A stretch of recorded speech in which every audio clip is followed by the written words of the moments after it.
Hello and welcome back to another fun video with Learning English with Alex. I am your host, Alex. If you are a new student to the channel, make sure you subscribe below. That way you get all the new videos when they come out every Friday. If you're a returning student, I hope you had a wonderful winter break. I hope you're well rested and ready to start studying English again. In today's video, we're going to start our lesson by talking about visiting a doctor's office. Now, I don't know about you, but I know for some of my friends, when they just start to learn English, or maybe learn English for a while, maybe intermediate learners, they still feel nervous when they go to the doctor's office because they have a little bit of a problem explaining what's wrong or how they feel. In today's video, we're going to practice how to answer questions when the doctor or nurse asks and how to understand some of the questions that they're asking you. All right, guys, without any further ado, let's get over to the classroom and get started with today's lesson.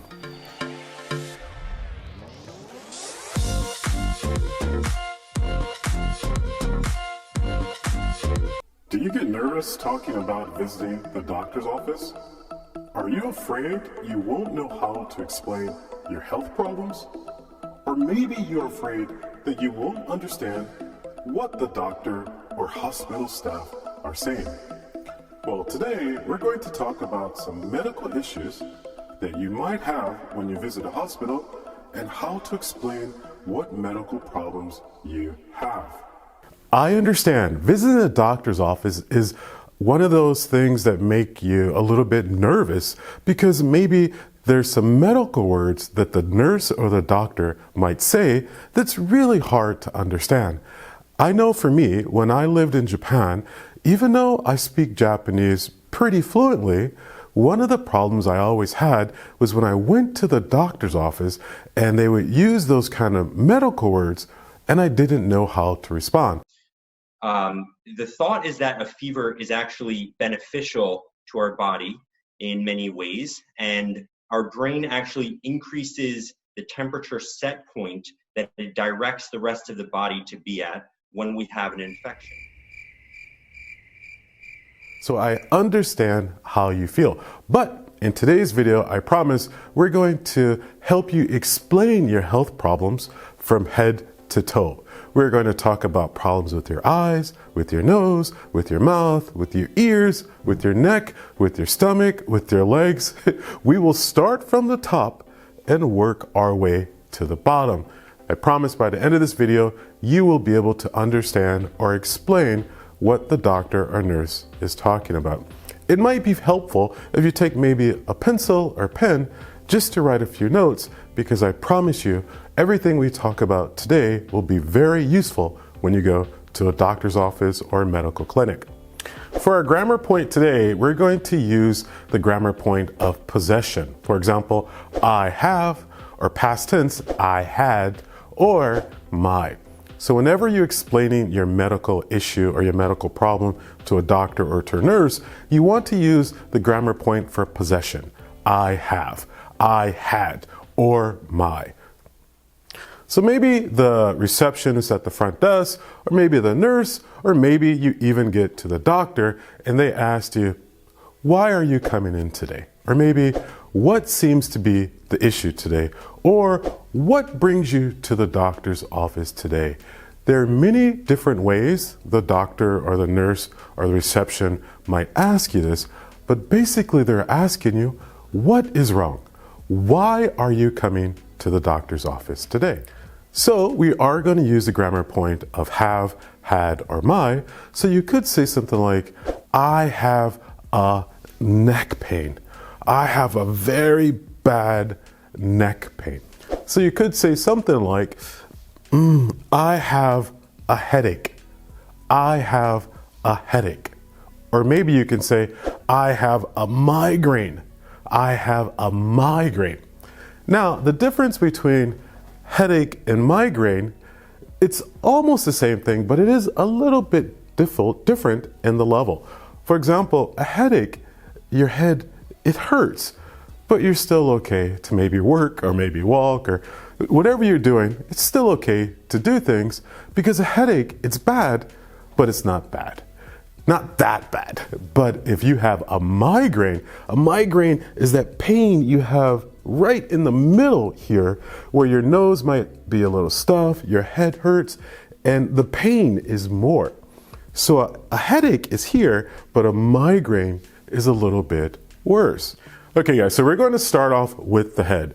We're going to learn how to explain what is the problem that you're coming to the doctor's office or to the medical clinic, starting with the head and working our way down. So we've already talked about headache. So again, the grammar point, I have or I had. The only difference here is have is something you have right now. So I have a headache. So maybe it started yesterday or 2 days ago or 3 days ago, but you still have it now.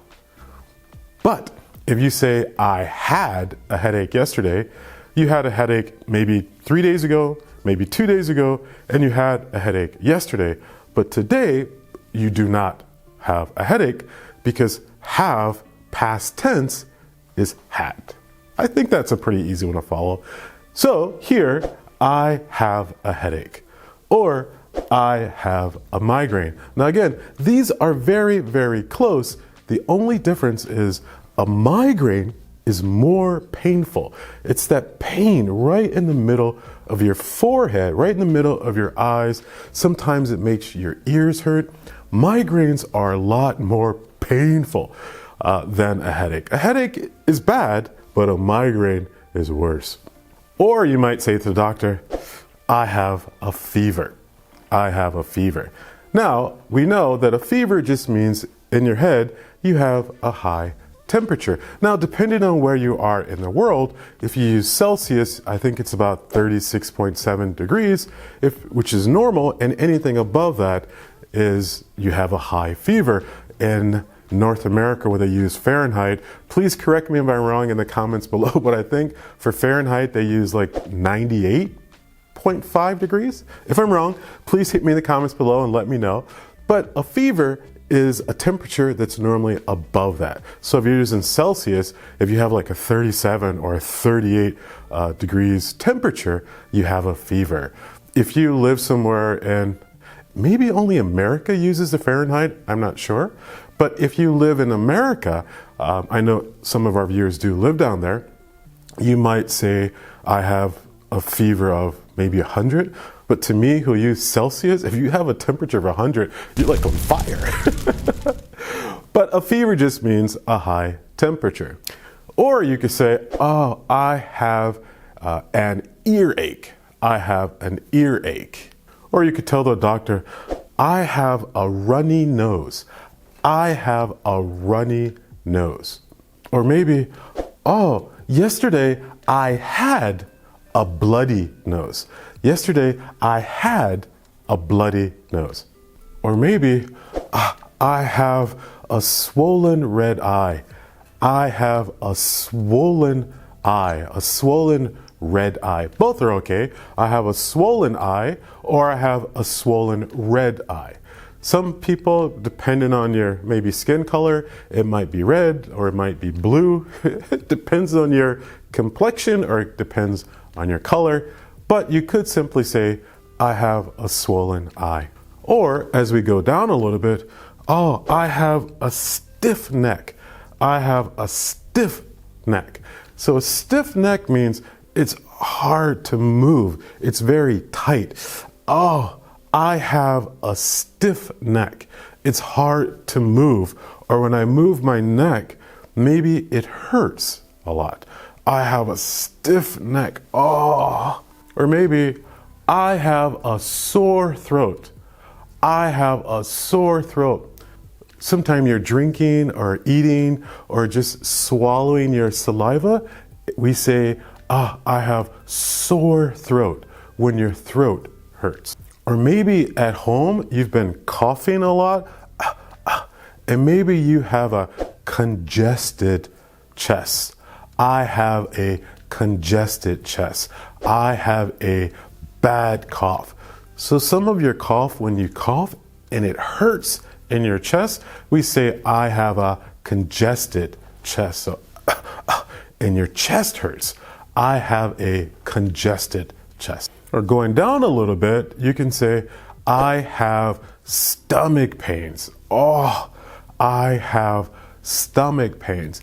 Now, there can be many, many different problems that you don't know about. You're not a doctor, I'm not a doctor. But the important point here is to tell the doctor what area of your body hurts. So does some place on your head hurt, or maybe some place on your center here, maybe your chest or your stomach, or maybe your leg? If you forget everything we learned here, even if you are maybe one of our beginner learners and don't have a lot of vocabulary, if you went to the doctor and say, head hurt, stomach hurt, leg hurt, I promise you they will still understand, but it's just important to use a body part, head, and just add it with hurt. Head hurt, stomach hurt, leg hurt. But if you are more of an advanced or an immediate learner, you're going to use more of a full sentence. So again, we can use I have, I had, or my. So you could say, I have stomach pains, or you could say, my stomach hurt. You could also say, my eye hurt, my head hurt, my throat hurts, my ears hurts, my chest hurts. Any of those are okay, but you do want to use possession. I have, I had, or my. Or one of my favorites, I have diarrhea. Now, some people, I don't know why, are a little nervous when they go to the doctor's office to tell the doctor, I have diarrhea. We are all humans, and we all have the same bodily functions. So when you go to the doctor's office, please don't be shy in telling the doctor where it hurts and what type of pains you have. Diarrhea might be a symptom or a problem to something that might be a lot bigger. So if you are having some type of problem that you might feel is a little bit embarrassing, or you might feel a little shy to explain, please don't be shy. Tell the doctor, tell the nurse what the problem is. I promise you, they have seen everything 1,000 times, and they won't feel embarrassed if you tell them that. So if you have diarrhea, just say, I have diarrhea, or I had diarrhea yesterday. I had diarrhea for 2 or 3 days.